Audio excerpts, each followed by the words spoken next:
is also about adjusting our attitude.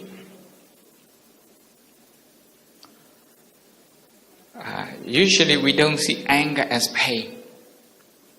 Now I'm asking you to look at anger as pain. If somebody is angry with you, maybe your boss is angry with you, now trying to adjust your attitude, trying to see your boss as suffering from pain, the pain of anger.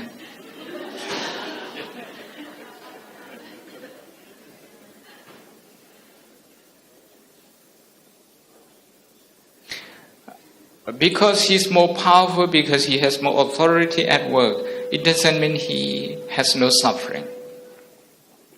If he doesn't suffer, if he is not in pain, he is not able to cause you pain.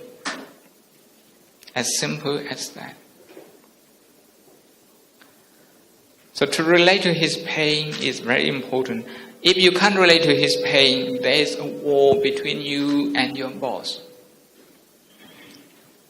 Both of you are talking to the wall. You're not talking to each other. You're talking to bricks. You're not talking to human beings. So it's important to try to find pain and relate to that pain. If somebody doesn't behave nice to you,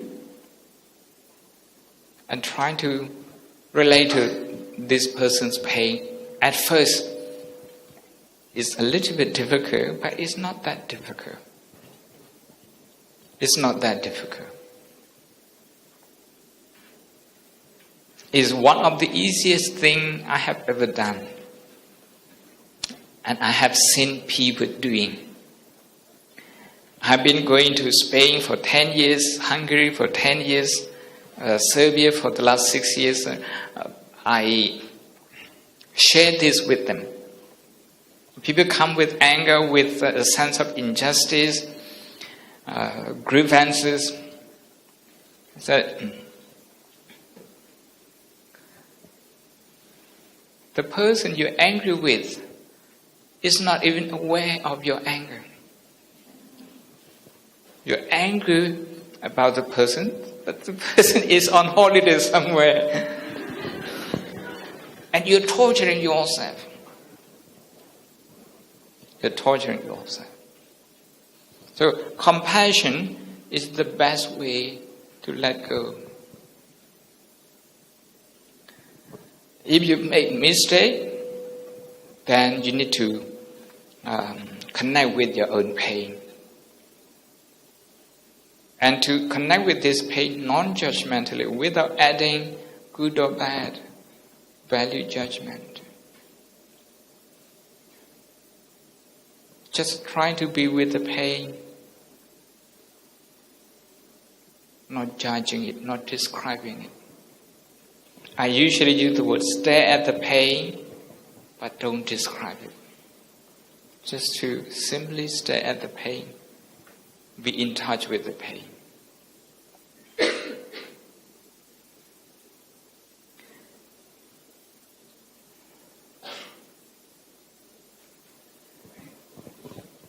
A friend of mine, a Catholic, he told me that he can't forgive his brother for over 2 decades. And how does forgiveness work in Buddhism? Can you help me? I have prayed to God many times. He said, I have not been granted forgiveness. My prayer has not been answered. Well, I said, in Buddhism, forgiveness is a byproduct. It's a byproduct of managing anger. If we can manage our anger, if we can relate to the pain of anger, then forgiveness comes automatically as a byproduct. If you are results-orientated towards forgiveness and you're trying to get forgiveness and forgiveness alone, not thinking about associated problems. Now you're working like a businessman, trying to get one thing and ignoring all the others.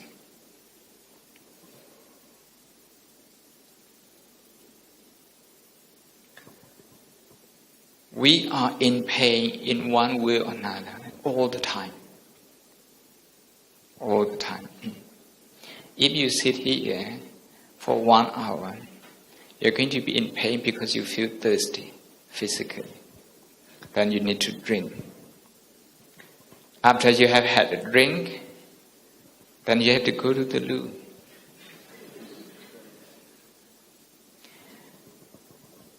If you don't do that physically, you're going to suffer.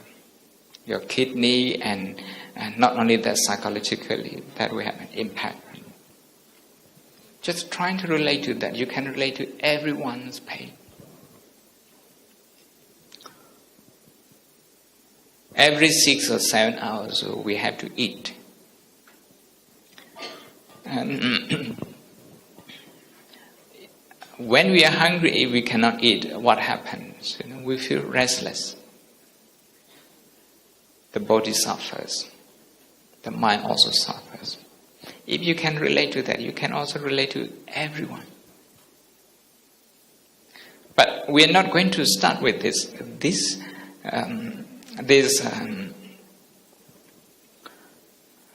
kind of ordinary pain. It's very important, but not many people can relate to them. So we have to try to relate to special pain first. So-called special pain. Special pain in your life.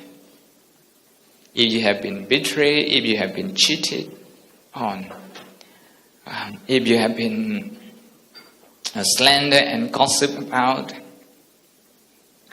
if you have been, if you have had someone who get jealous of you,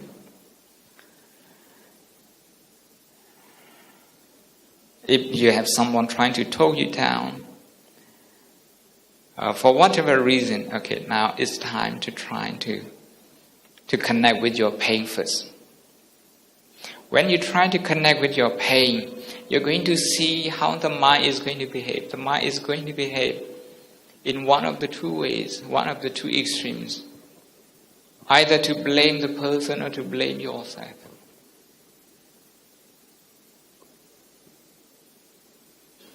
So if you can get in touch with that automatic reaction, blaming others, blaming yourself, get in touch with that, recognize that, register that, let go, and return to breathing, trying to settle down, trying to calm yourself down, and then go back to the pain again. It may be any disappointment that you have experienced in your life. Trying to revisit the scenario, trying to visualize that, and trying to observe that pain, that emotion. It's almost digging up the old emotion. It's about revisiting the past. Also, it's about reconciling with the past. You know, in Buddhist enlightenment, what we call enlightenment, we're not talking about European enlightenment of the 18th century. We're talking about the 2,600 years understanding of enlightenment. Enlightenment in Buddhism, the first one is you have reconciled with your past. Ubbe nivasa nusati.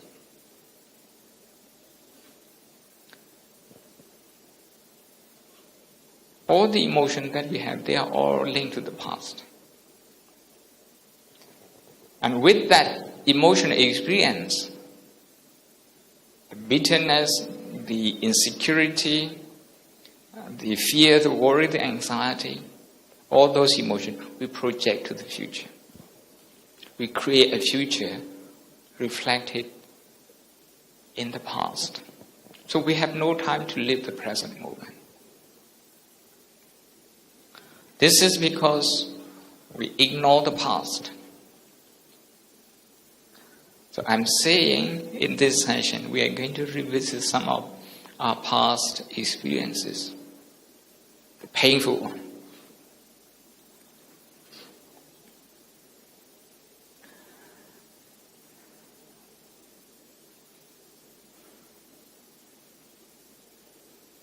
A couple from London were on holiday in Mallorca in Spain.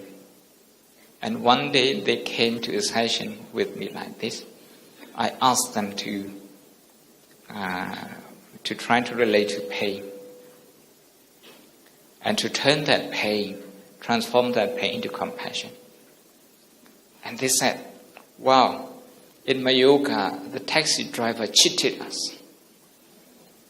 It cost only 50 euro, and he pressed the button twice so it became 100. So we knew he cheated us, 50 pounds, but we don't speak Spanish, so we just pay. And they're bitter about that. And they said, why should we do metta for this taxi driver? He's a cheat. Every time they think about that, they're bitter. That bitterness cost them more than 50 euros.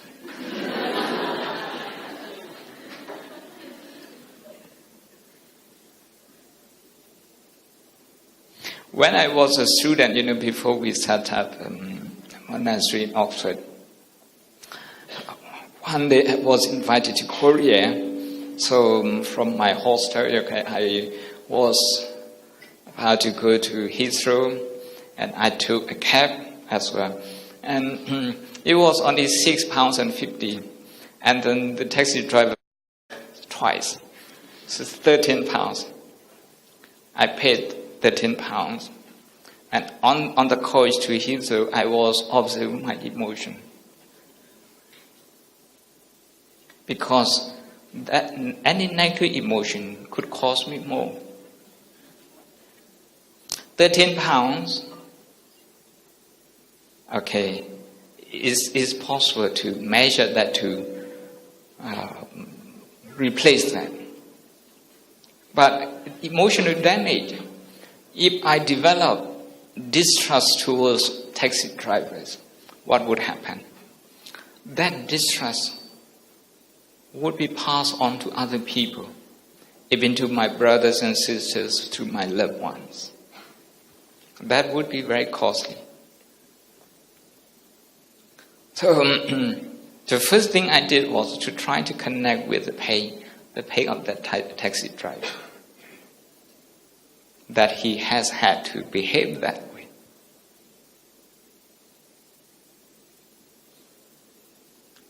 That he had that habit, because that habit is not going to spare him some time. Now he has a Buddhist monk as a passenger. No. And I was in a rush, I didn't have time to argue with him.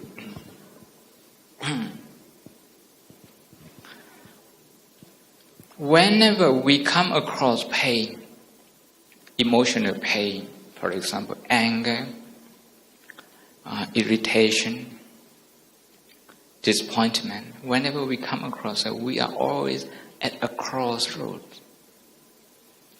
At a crossroad, you can only choose one way, left or right. Sometimes people call the T-junction. You can only choose one.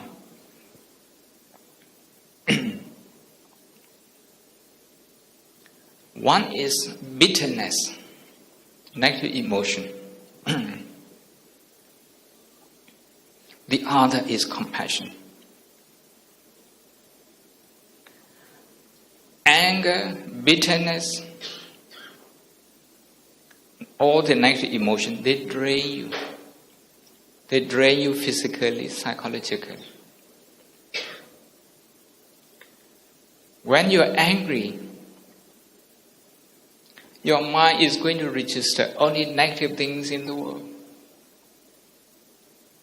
You come into this room, you wouldn't see how much effort has gone into making this room available.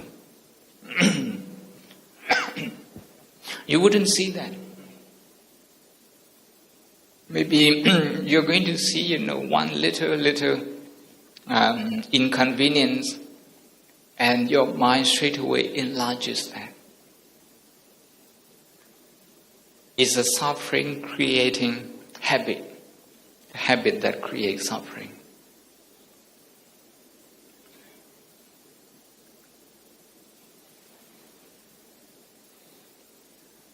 So it's important to try to connect with that energy, the energy of pain, the energy that is in pain.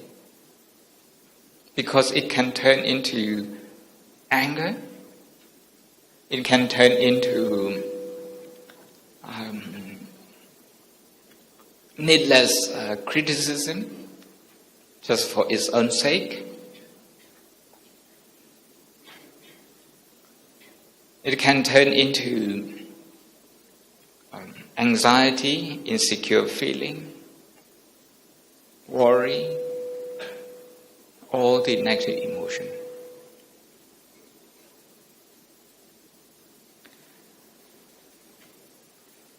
But if we can connect with those energies and we can use mindfulness to turn them into compassion,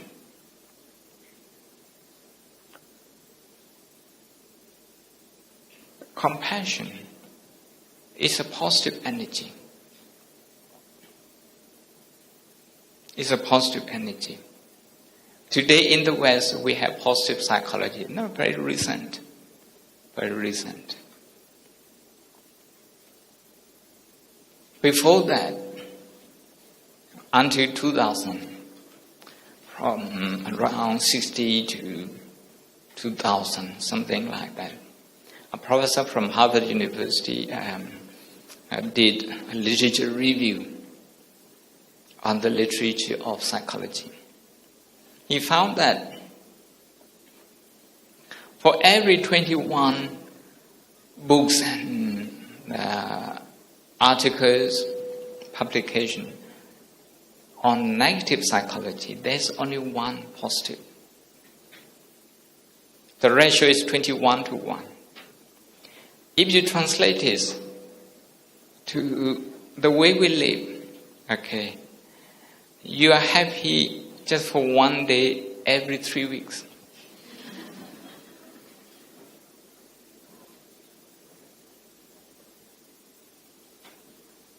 One year, only when you become 21. You are happy just for 2 years when you are 42.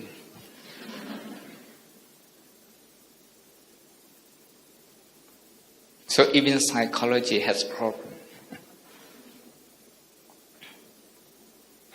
We are negative biased, and the reason we do that is we are not aware that we are at a crossroads. And we allow ourselves to be dragged to the negative side, to the downhill side. And we don't make any attempt to choose compassion. Compassion, look at the mother. The Buddha gives an example of the mother with only one child. The mother has all the patience in the world. These are the papers in my hand. If I throw them away, and my assistant would pick them up and give them back to me. I throw them again, they will pick them up, give them to me. More than 2 or 3 times, they won't do that anymore. They would run out of their patience. But the mother, is very patient Look at how the child makes a mess at home. The mother is very patient. That love, that compassion is what the Buddha makes an example. Uses as an example.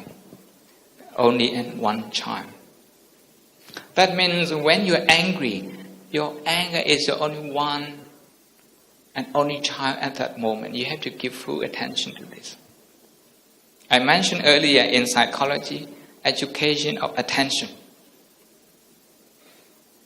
Skillful attention. When you pay attention, if you're not skillful, you're creating suffering for yourself, misery to yourself. You have somebody saying something nasty to you at work, and you come home, you create more and more. You play that scenario again and again. You're not able to let go. Because the mind is not skillful. The mind doesn't have a skill. So compassion is a skill.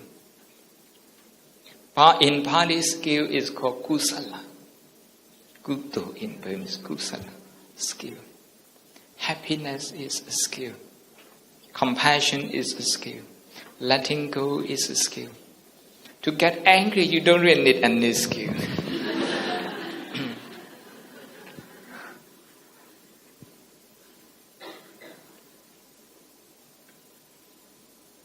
So unskillful mind is called akusala.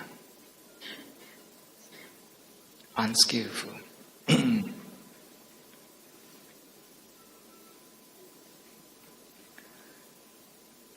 Sometimes I work with young children. I work with boys who play football. In England, they like football. Okay, when you lose a football match, how do you feel? Okay, trying to look into your mind and acknowledge that feeling.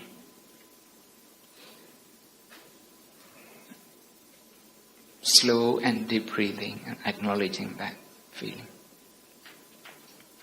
And then you look at your friends in the same team, your best friends, how they feel because they also lose. They lose the match. Now the child is extending his connection with pain. Not just his own pain, but connecting the pain of his friend as well. And another friend, and another friend. Then look at a football match. Two neutral teams where you are not a fan of either of them. When they lose, how do you feel? You don't feel anything. But how they would feel, then try a little bit harder to connect with that pain. If you can connect with that pain and now try to connect with your opponent's pain when they lose. Because usually when your opponents lose, you just jump and dance. Now instead of doing that, can we just connect with that pain? Because this requires, a very advanced skill. Kusala. If you can connect with the pain of somebody who hurts you, you are well protected. This person will never be able to hurt you again. Whatever he says, you won't be shaken again. Because your attitude is right, you see that he is in pain.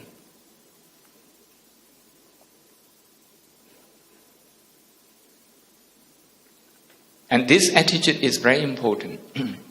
You see,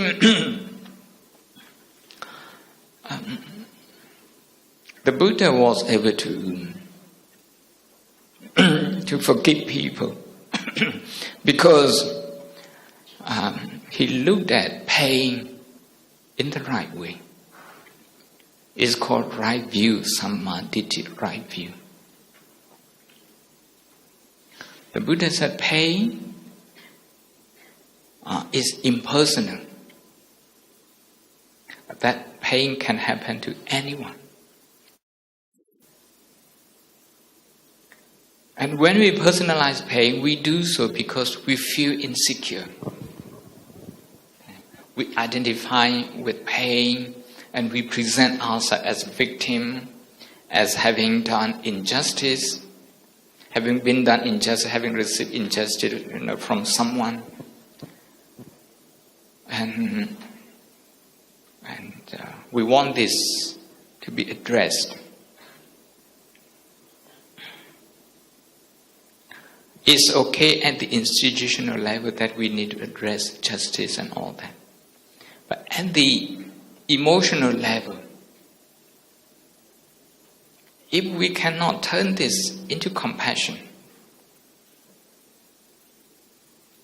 all our actions are going to be destructive. They are going to be destructive. They are going towards punishment, going towards revenge, all very destructive. And that will fit the vicious circle. So in this session, what I would like to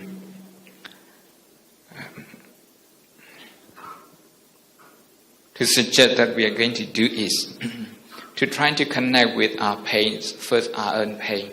When we connect with our pain, trying to see if there's any automatic reaction, like blaming, any reaction at all. If there's any reaction, then just keep in touch with that emotion, like what we did in the first session. But also trying to see the physical manifestation as we did in the second session. Slow and deep breathing. And then go back to the pain again. Trying to connect with the pain. What I'm saying pain here is emotional pain, physical pain, any pain. So first is your own pain. If you cannot connect with the pain in one situation, then trying to change another situation, trying to visualize another past experience and trying to connect with pain. The second one, trying to connect with the pain of your loved ones in the family, one by one. Trying to connect with their pain. You're going to see whether you can do that. If you can't do that, you're going to see why. Sometimes because of lack of practice, but sometimes because you have a certain attitude that is blocking you from connecting with the pain. So yourself is the first one. The second one is family member. The third one is your friends. Choose one or two friends trying to connect with that pain without judging.